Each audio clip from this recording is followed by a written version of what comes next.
오늘 저는 되게 흥분됩니다. 여러분이 보내주신 댓글을 읽으면서 저 일일이 답을 해보겠습니다. 댓글이 뭐 장난이 아니네요.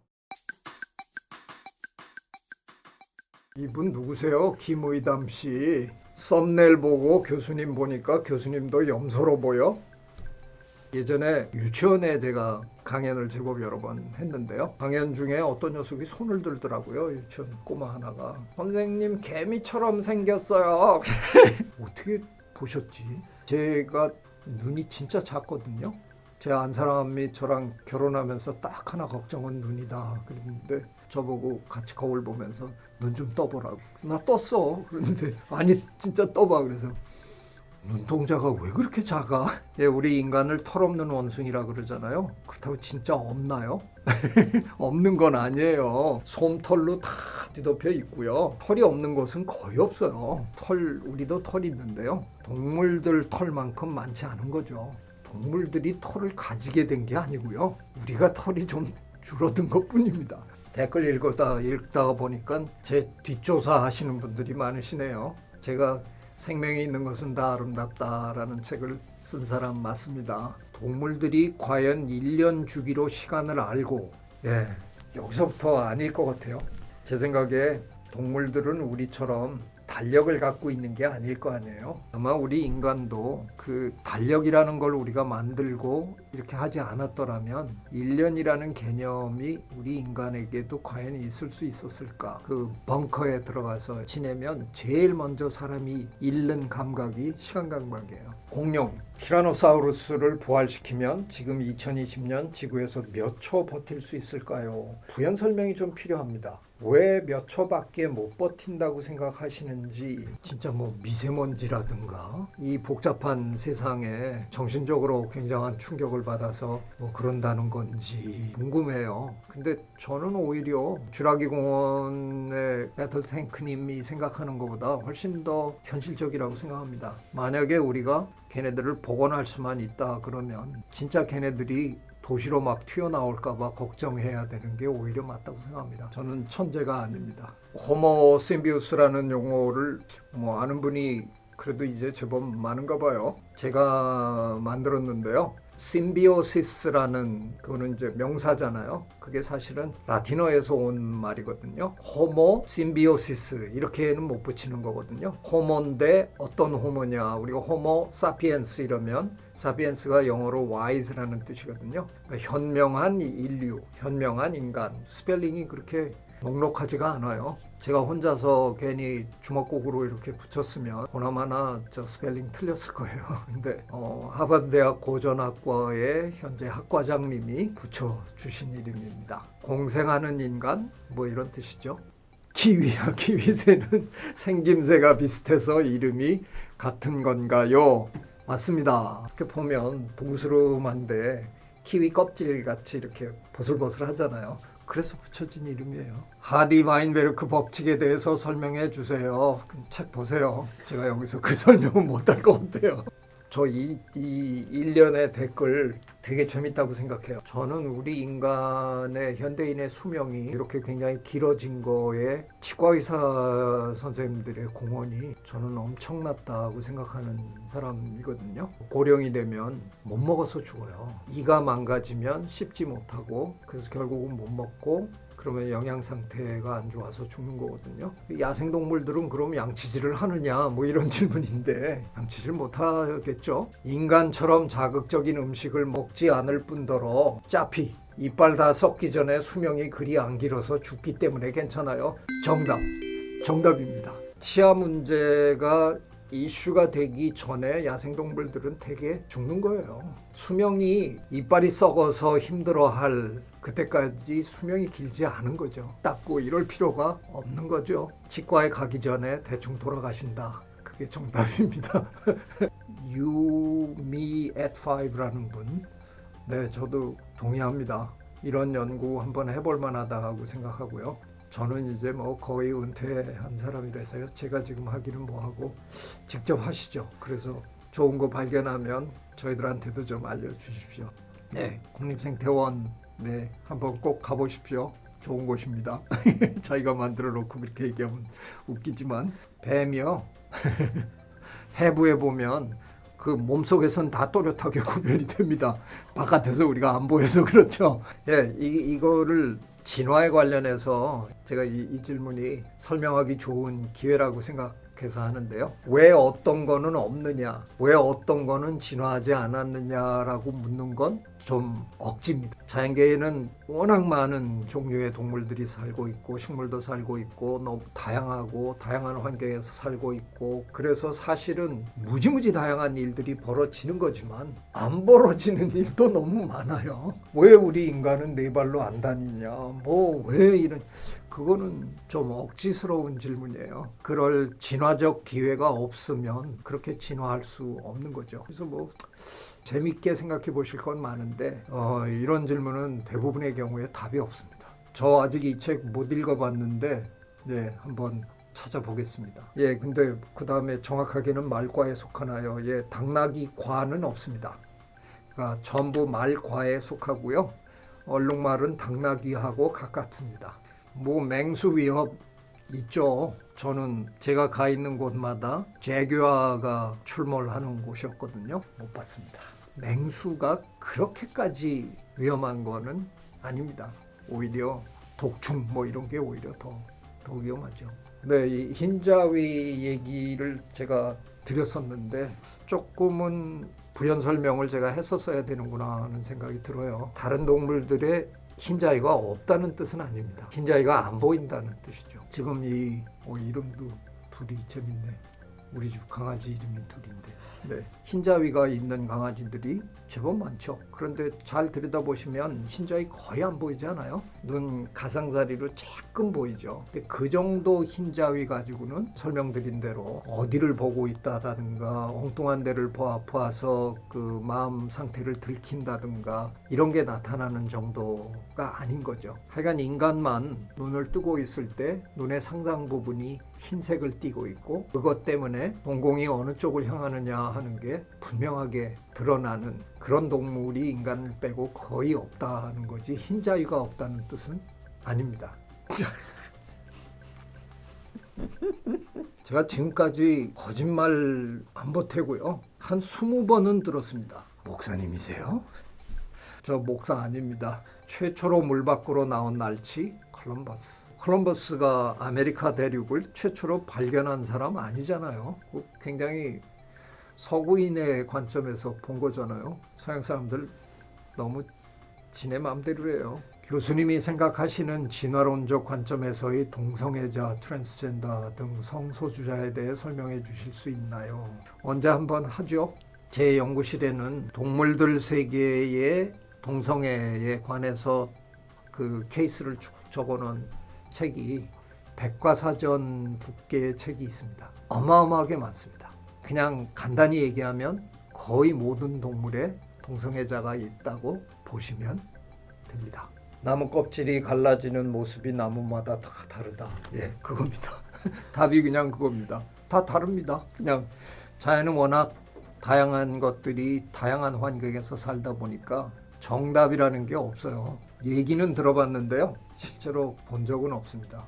되게 재밌다고 얘기해 주는 사람들이 있어서 이게 이제 나루토에 나오는 거잖아요. 저도 그래서 그 일부러 들어가서 이제 한두 개 봤는데 사륜안은 저는 진화적으로 불가능한 건 없죠. 진화에는 불가능한 건 없으니까. 근데 우리 생애에 나타날 가능성은 뭐 거의 없다고 보는데 백화는 가능하다고 생각해요. 왜 개는 무조건적인 사랑을 인간에게 주는 건가요? 개만 주나요? 우리도 개한테 무조건적인 사랑을 주고 있습니다. 무슨 말씀이세요? 이거 고백해야 되나? 저는 고양이를 더 좋아하는 것 같아요. 동물들도 인간처럼 자신의 짝을 찾으면 한평생을 같이 사나요? 한평생 지금 같이 사시는 분의 얘기인가 봐요. 예, 이혼하시는 분들도 참 많으세요. 평생을 해오하는 동물들이 있어요. 갈매기 뭐 이런 새들이 참 대표적이고요. 그런데 뜻밖의 갈매기들도 이혼합니다. 한 20년 전에 발표한 논문에 의하면 캘리포니아 어느 바닷가에 있는 갈매기들 3분의 1이 이혼하더라고요. 근데 그 당시 미국의 이혼율이 30%였어요. 동물들도 음식을 편식을 하나요? 사람들처럼요. 편식합니다. 제가 설마 의사 선생님들을 상대로 이렇게 선전포고까지 하겠습니까? 견제구 같은 것까지는 못할 것 같고요. 그냥 가끔은 그 정신의학에 그 조금은 지나친 부분들이 있는 거죠. 제가 농담으로 종종 하는 얘기가 저가 요즘 태어났으면 저 분명히 약 먹고 있을 거다. 분명히 ADHD 판정 받을 거예요. 그냥 좀 도움이 되라는 차원에서 너무 잠을 못 이루시고 그 걱정에 내가 잠을 못 잤다는 걱정 때문에 또 더 힘들어 하시는 분들이 제 주변에 많아요. 너무 힘들어하지 말고 편안하게 생각하십시오. 그런 뜻에서 말씀드린 거고요. 갈라파고스 제도 가보신 적이 있으신지요? 아직도 못 가봤습니다. 그럴 수도 있겠죠. 그런데 사실은 인간이 그렇게 밤에 돌아다니기 좋아하는 동물이 아니에요. 우리가 어쩔 수 없이 밤에 돌아다니는 거죠. 밤에 일부러 다닐 이유가 사실은 없어요. 동물들은 야행성인 줄 알았어요. 얼마 전에 나온 논문을 보니까 세계 여러 곳에서 예를 들면 관광지에 동물들이 관광철에는 주로 밤에 돌아다니더라는 거죠. 근데 관광철이 지나고 사람들이 안 오기 시작하니까 낮에 나오더라는 거예요. 동물들은 그동안 우리 인간이 낮에 너무들 많이 돌아다니고 그러니까 낮에는 못 나오는 거고요. 그래서 밤에 나오기 싫은데 어쩔 수 없이 밤에 나오는 거예요. 어쩌면 고양이도 처음부터 그렇게 밤에 돌아다니기 좋아하는 동물이 아니었을 수도 있습니다. 랩실 친구들은 이게 유일한 탈출구겠지. 저는 제 랩실, 그야말로 제 연구실 대학원생들을 이런 일에 동원하지 않습니다. 동원했다고 큰일 나요. 존중하면서 삽니다. 제가 얼마 전에 그런 얘기 했었는데 이게 제가 관찰한 건 아니고요. 아프리카에서 동물 사진 찍는 사진 작가가 관찰한 거를 적어놓은 걸 제가 읽은 건데요. 저도 모릅니다. 그 이후에 더 그 침팬지에 대해서 공부가 됐는지. 근데 그냥 아직은 우리가 모를 거예요. 이 질문, 장진우 씨 질문 참 좋은 질문이에요. 식물도 생각하거나 아픔을 느낄 수 있나요? 동물도 아픔을 느끼는 거라는 거에 합의한 지가 얼마 안 됩니다. 어떤 기록에 의하면 제가 확인해 본 게 아니라서 자신 있게 얘기는 못합니다. 그런데 미국의 수의과 대학에서 80년대 이전까지만 해도 동물 치료할 때 마취할 필요 없다고 가르쳤다고 합니다. 동물들이 비명을 지르고 하는 거는 그냥 자극에 대한 반응을 표현하는 거지 그게 고통의 표현이 아니다. 고통을 느낄 수 있는 건 인간밖에 없다 라고 믿던 시절이 그리 먼 옛날이 아닙니다. 그 식물에게는 식물 나름대로 그 안에 그들만의 메커니즘이 있으리라고 저는 생각합니다. 제가 만일 다시 태어나면 이 연구하고 싶어요. 왜 갑자기 또 이런 얘기도 나오나요? 염소 같다고 그러더니 교수님 왜 이렇게 귀여우신가요? 네, 고맙습니다. 제 나이에 귀엽다니까. 감사합니다. 새나무 씨가 딴지 거는 게 아니라 정말 궁금해서 이렇게 질문을 하니까 UT 선생님이라 그래야 되겠네. UT 선생님께서 답을 다 해주셨어요. 딱 하나 제가 UT 선생님께 하나만 대들고 싶습니다. 두 번째 이렇게 답글에 다윈의 자연선택 설 하셨는데요. 설 하시면 안 됩니다. 자연선택론 해주십시오. 설과 론이 다르거든요. 설 그러면 아직 확정되지 않은 것 같은 느낌이 너무 강한데요. 저는 다윈의 이 이론을 theory 그 수준이 아니라 저는 principle, 저는 원리라고 생각하거든요. 물리학자들이 저희 생물학자들한테 니네는 원리도 없는 것들이 자꾸 그러거든요. 거기는 만류인력의 법칙 이라고 그걸 원리로 설명해요. 근데 생각해보니까 다윈의 자연선택 이론은 그 조건만 딱 맞으면 반드시 일어나야 되거든요. 그러면 그 정도면 원리예요. 저는 심지어는 다윈의 자연선택 원리라고까지 설명합니다. 그래서 자연선택설이라고는 하지 말아 주십시오. 그 문화인류학과에 계시는 분들이 들으면 조금 섭섭해 하실 텐데요. 문화인류학과에 가서는 인간의 진화를 공부하기는 어려울 겁니다. 아무래도 문화인류학과에서는 문화의 관점에서, 그래서 역사적인 관점에서 이 문제를 볼 테니까. 근데 진화를 공부하려면 아무래도 진화생물학 쪽으로 먼저 가시는 게 좋을 것 같습니다. 근친상간하면 무조건 열등한 유전자가 발현되나, 그건 아니죠.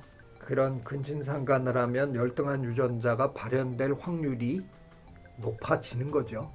서양에서는 아주 그런 일들이 굉장히 많았잖아요. 가족 내에서 재산을 유지하기 위해서 왕족들이나 귀족들은 사촌 내에서 결혼을 굉장히 많이 했어요. 그러면 만약에 우리가 생물학 시간에 배우는 것처럼 근친상간을 하면 열성 유전자가 발현된다. 그럼 서양은 이미 사라졌어야 돼요.